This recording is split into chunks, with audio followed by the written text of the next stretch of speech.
మీరు ఇవాల్టి human being common మ్యాన్కి దేనికోసం ఇవన్నీ అందివ్వాలనుకుంటున్నారు? What is your main purpose? Science and philosophy both are hand in hand.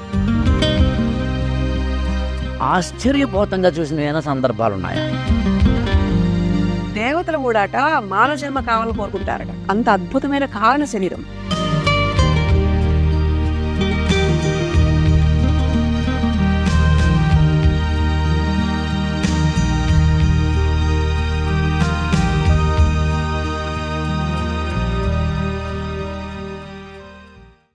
సత్యసింధి మేధో మఠం కార్యక్రమానికి స్వాగతం పలుకుతున్నాను. మన హ్యూమన్ బాడీ అనేది క్యాజువల్గా చూస్తూ చాలా క్యాజువల్గా అనిపిస్తుంది. కానీ కొంచెం లోతుగా అర్థం చేసుకునే ప్రయత్నం చేసినప్పుడు ఇంత పజిలింగ్గా, ఇంత మిస్టిక్గా, ఇన్ని రకాలుగా ఉంటుందా అని మానవ శరీర లోపల గురించి చూస్తే అనిపిస్తుంది. అది హార్మోన్స్ లోపంలో చెప్పినా, స్పైనల్ కార్డ్కి సంబంధించిన ఫంక్షనింగ్లో చెప్పినా, మన యొక్క హ్యూమన్ బ్రెయిన్కి సంబంధించి చెప్పినా, అసలు ఆ మాటకు వస్తే అసలు మన పుట్టుకకు సంబంధించి చూసిన 2 చేతులు, 2 కాళ్ళు, ఒక తలకాయ, 2 చెవులు, 2 కళ్ళు, ఒక ముక్కులా మాత్రమే కనిపించే దీని వెనకాల చాలా అంతు తెలియని రహస్య జ్ఞాన భాండాగారం ఉంది. దాన్ని వెలికిదిద్దాం, దాన్ని అర్థం చేసుకునే ప్రయత్నం చేద్దాం. అలా అర్థం చేసుకోవడం వల్ల ఎవరికి లాభం అంటే, అహం బ్రహ్మాస్మి, ఇక్కడ ఉన్న ఈ బ్రహ్మకే లాభం, ఇక్కడ ఉన్న మనకే లాభం. మనమే దాని యొక్క ఫ్రూట్స్ని ఎంజాయ్ చేసేందుకు అవకాశం ఉంది.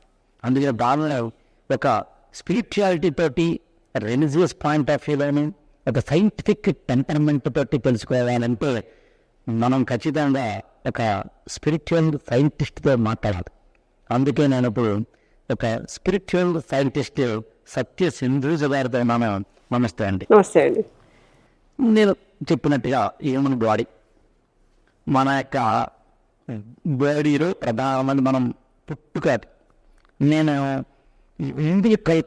ఇంగ్లీష్లోను, నాభి రజ్జు అని సంస్కృతంలోను, వెబ్బు తాడు అని తెలుగులోను అంటాం. అది క్యాజువల్గా చూస్తే ఒకప్పుడు మంత్రసానులు మనకి ఈ ప్రాసెస్లో ఉన్నప్పుడు అయితే కనుక దాన్ని చాలా జాగ్రత్తగా కోసి తీయడం లాంటివి, దాన్ని అర్థం చేసుకుని మూమెంట్ని డైరెక్ట్ చేయడంలో దాన్ని దాచడం లాంటిది. ఇవాళ ఆధునిక సైన్స్లో చెప్పడం లాంటిది.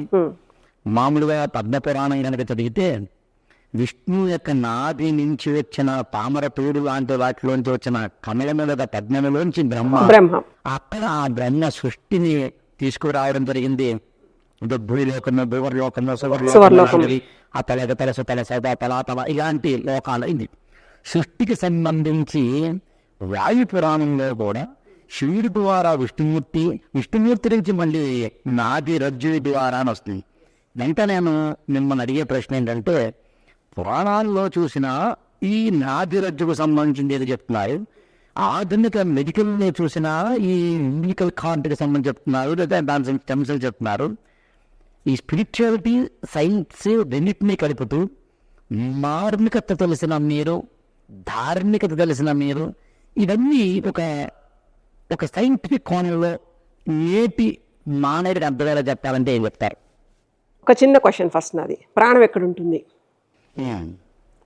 హ్యూమన్ బాడీలో? Where is like the life? ప్రాణం ఎక్కడ ఉంటుంది? ఎస్, లైఫ్ ఎక్కడ ఉంటుంది అంటే అది మామూలుగా అయితే రక్తంలోనే, లేకపోతే కనుక గుండెలోనూ ఉంటుందని చెప్తారు మామూలుగా. గుండెలో ప్రాణం ఉంటుందా? ఓకే. బ్రెయిన్ లో ఉంటుంది చెప్తారు. అప్పుడు బ్రెయిన్ లో ఉంటుందా? ఓకే. మొత్తం బాడీలో ఉంటుంది చెప్పాలి. ఎక్కడ ఉంది అయితే? ఓకే. ఉంటుందా? Okay. Everywhere is life. Oh super. And because you are embodied with life. మనకి సోల్ అని ఒక మాట వింటాం. ఓకే. ఆత్మ శరీరం, కారణ శరీరం, కారక శరీరం, లేదా స్థూల శరీరం, సూక్ష్మ శరీరం, ఇలా చెప్తూ ఉంటాం కదా. ఇన్ని వాటికి మనము సోల్ తోటి కప్పబడి ఉన్న ఒక human body. Human body is only action oriented. It is nothing there. మన ఏ ప్రాబ్లం వచ్చినా దానికి మనం సపరేట్ చేస్తే అది తేలిగ్గా అయితే శరీరం అదే తగ్గించేసుకుంటుంది. లేకపోతే దాని మీద ఒక అనుభవం రావాలి, దాని నుంచి అధ్యయనం చేయాలి. సో ప్రాణం అనేది it is like the intelligence of the body to make it live, to reach its purpose కదండి. మీరు అంటున్న ఇందాక వాయు పురాణం అవ్వచ్చు, ఏ పురాణం అయినా ప్రాణ యజ్ఞం గురించి మాట్లాడుతుంది. యజ్ఞం అది అంటే ఊపిరి తీసుకోవడంతో లైఫ్ ఉంటుందా కాదు, నాసికా రంధ్రాలు కేవలం ఒక పరికరాలు మాత్రమే. But what it does in the system, మనకి ఉచ్ఛ్వాస నిశ్వాసాలు తీసుకుంటున్నప్పుడు మనంతా షాలో బ్రెత్ తీసుకుంటూ ఉంటాం, అంటే అచేతనంగా జరిగిపోయే ప్రక్రియ. చేతనంగా ప్రజ్ఞతో చేసే ప్రక్రియ నాడీ దాని నుంచి, అంటే నాభి నుంచి తీసుకునేది. నాభి అనేది అక్కడి నుంచే 72,000 సూక్ష్మ నాడులు ఉంటాయి. ఇన్ని కోశాలకి కనెక్ట్ అయ్యి ఉండే ఒక round way of like completeness. సిద్ధశాస్త్రం ఏం చెప్తుంది అంటే నీ పంచకోశాలకి కూడా ఆధారభూతమైన దారి అక్కడి నుంచి ఉంటుంది, నాభి నుంచి. అంబలికల్ కార్డ్ కట్ చేస్తేనే కదండి మదర్ అండ్ బేబీ డివైడ్ అవుతారు. ఈవెన్ మనకి పిల్లలకి చూడండి, లోపల ఉండే ఒక ఎన్విరాన్మెంట్లో ఉన్నప్పుడు సేఫ్గా సెక్యూర్డ్గా ఉంటున్న ఆ ఫీటస్ మేధస్సుకి బయటికి రాగానే అది వెంటనే కట్ చేసేయడం వల్ల నా స్కాన్లు చూస్తే అన్నీ పర్ఫెక్ట్గా ఉంటాయి, కానీ పిల్లలు అవస్థపడుతూ ఉంటారు చాలా కేసెస్లో. ఈ సందర్భాల్లో తల్లి గర్భంలో పిల్లలు ఉన్నప్పుడు వీళ్ళ మానసిక వ్యవస్థ కూడా పిల్లల మీద పడుతుంది, where science was not reached that stage. కానీ ఇవన్నీ మన పురాణాలు, మన ఉపనిషత్తులు, మన వేదాలు ఇవన్నీ పూర్వం నుంచి చెప్తున్న ఘోష ఇది, రైట్? ఈ నాభి నుంచి ఎందుకు ఇలా ఉంటుంది అంటే మీకు విష్ణువు దాని నుంచే వస్తాడు, సృష్టి స్థితి లయ. ఈ ముగ్గురికి కూడా దీని నుంచే కనెక్షన్ ఉంటుంది. ఇనేవే శరీరంలో కూడా అలానే సృష్టి స్థితి లయ ఒక క్రమంలో వెళ్తూ ఉంటాయి. ఆలోచన సృష్టి, క్రియారూపంలో ఉండే విష్ణు స్థితి నీ బాడీ ద్వారా జరుగుతుంది. లయం అంటే నాశనం కాదండి, కంప్లీషన్, లేదా అది చేయలేనప్పుడు కౌంటరింగ్. సో ఈ మూడు కూడా శరీరంలో అంతర్గతంగా జరుగుతూనే ఉంటాయి. అంటే ఆలోచన రూపం అవ్వచ్చు, నీ పంచేంద్రియాలు, జ్ఞానేంద్రియాలు, ఈ అరిషడ్ వర్గాలతోటి ఉండే ఏదైనా సరే, అంటే మాంసీభూతమైన అస్తిత్వంగా ఉన్న ఈ శరీరంతో మాత్రమే ఎగ్జిబిట్ చేయబడతాయి. దానికి సెంటర్ ప్లేసెస్ నాభి. పైకి వస్తుంటే ఉపరితలాలు అంటాం, కిందంతా ఇమాజిన్ ఒక చెట్టు, చెట్టుకి సాయిల్ దగ్గర ఉండేది నాభిస్థానం అనుకోండి, పైన ఎదుగుతున్నదంతా మనం చూస్తున్న బాడీ, కింద అండర్ రూట్ ఉండేదంతా కూడా it is like the working. ఆ చెట్టు కావాల్సిన సారం తీసుకుని చెట్టు ఎలా ఎదుగుతుందో అనే దానికి ఆధారపూరితంగా ఉండే కింద నుంచి ఉండే రూట్ నాలెడ్జ్ అంతా దాని నుంచి వస్తుంది కదండి. ఇప్పుడు చెట్టుకి ఏదైనా జరిగింది అనుకోండి, ఏదైనా మనం కొమ్మ విరిచడం లేకపోతే అదేనా పడిపోవడం జరిగితే ఏం చేస్తాం మనం? ఆ కొమ్మను అతికి పెట్టి కదండి, దాన్ని బడ్డింగ్ అంటాం. లేదా మళ్ళీ అది తిరిగి చేసే ప్రయత్నం అది వర్కౌట్ అవ్వచ్చు కాకపోవచ్చు. అదే ఒక వేరు పురుగు లాంటిది వచ్చింది అనుకోండి, ఏం చేస్తాం? ఇంకేం చేయక అదే వెళ్ళిపోతుంది కదండి. అంటే ఇక్కడ balancing between your lower thought and the higher thought in the mind with the consciousness along with the spirituality towards the scientific approach is human body. Got it? And there comes మనకి మిగతా 12 systems are there.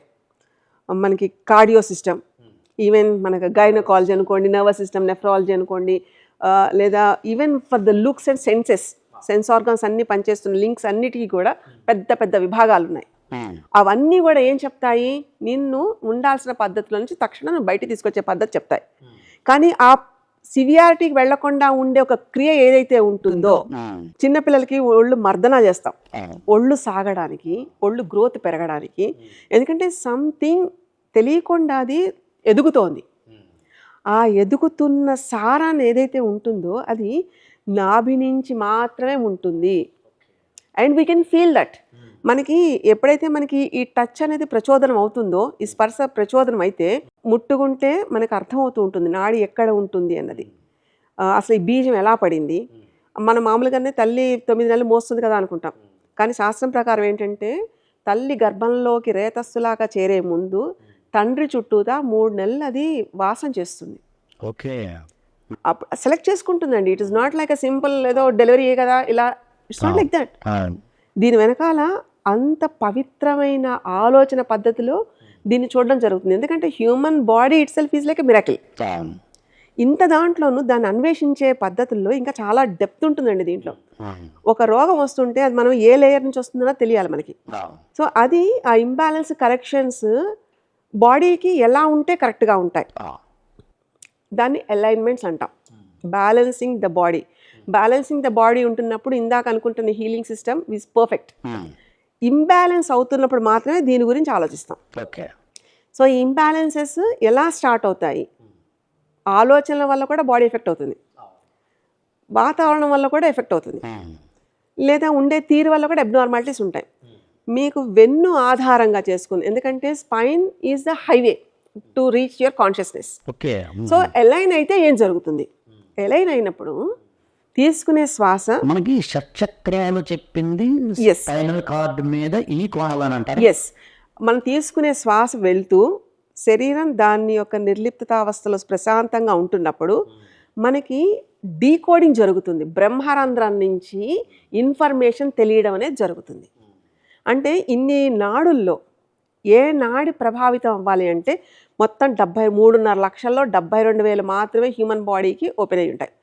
ఆ 72,000లో కూడా కేవలం 25,000 నాడులు పుట్టుకప్పుడు అవి యాక్షన్లోకి వచ్చేలాగా ఉంటాయి.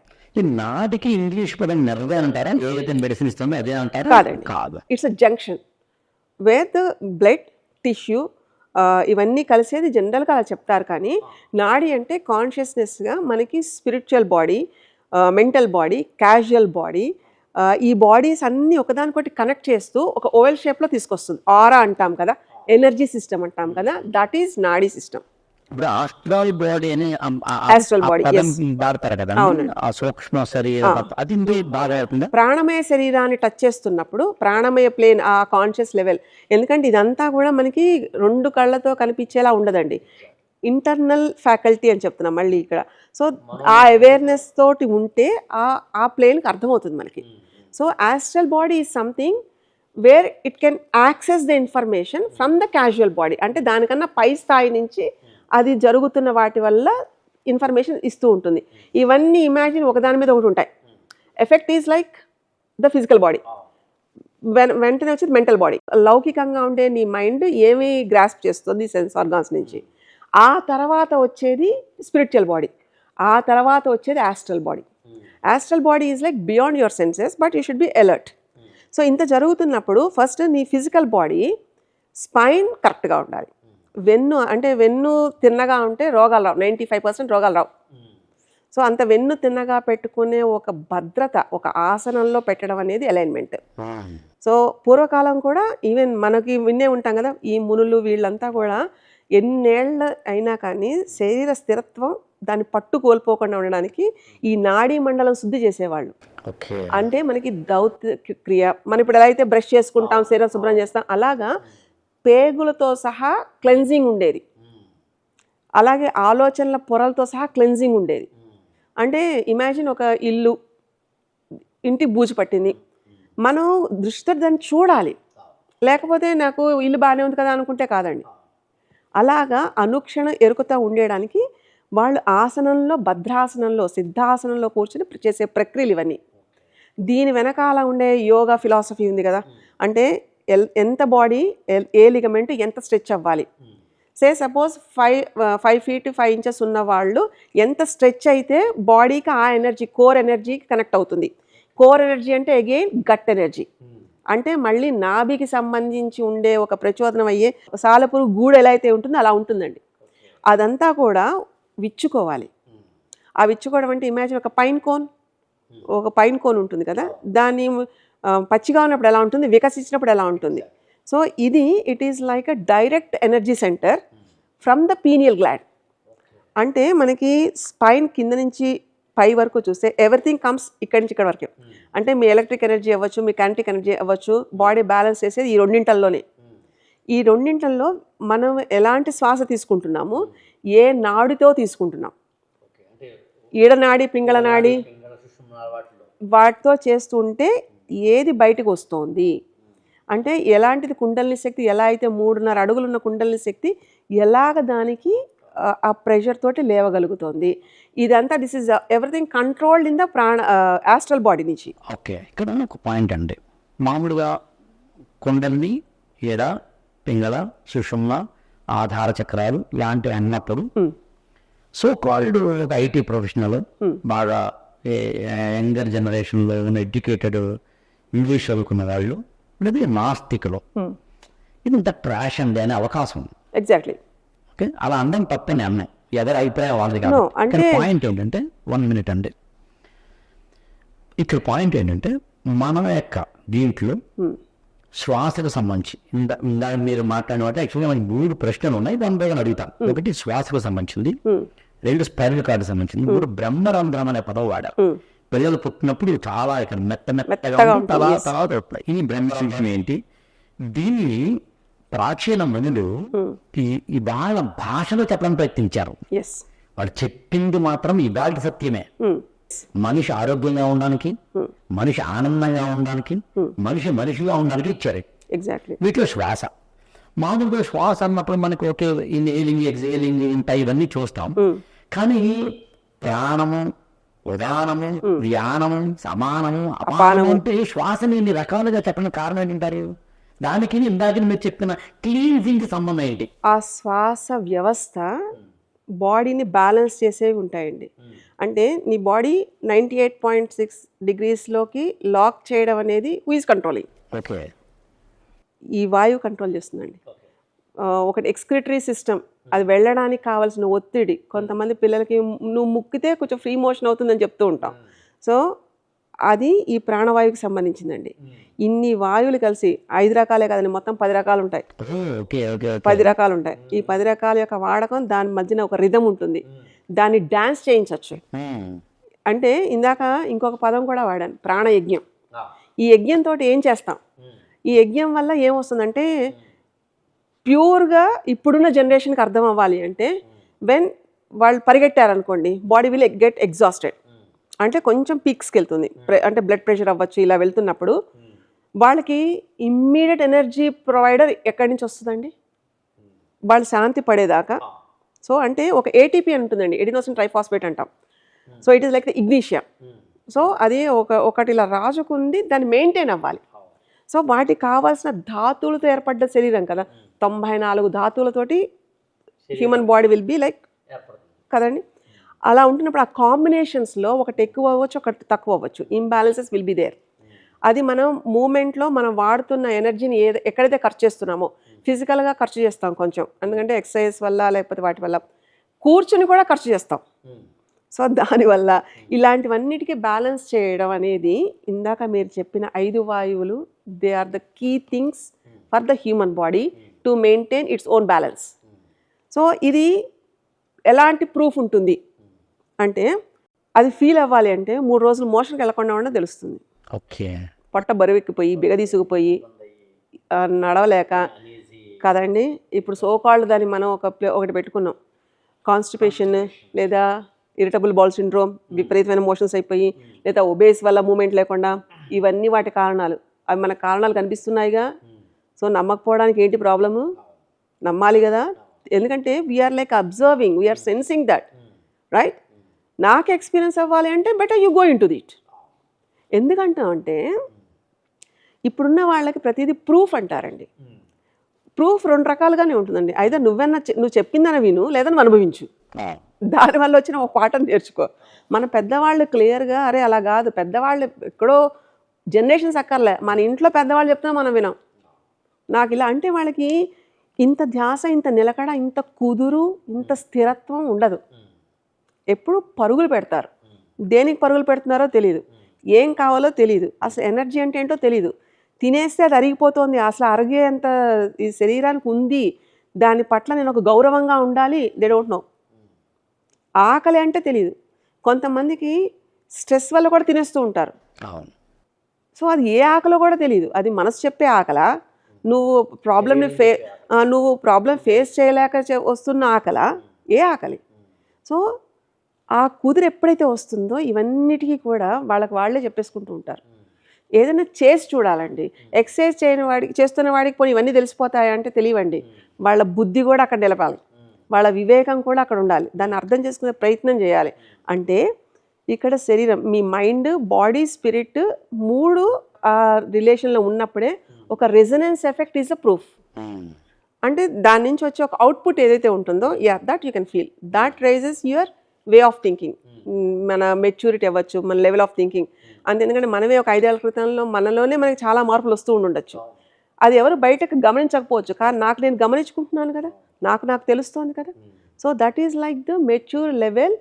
You have to understand. అంటే ఇప్పుడు ఈ శ్వాస ఇది one of the key point for your breath.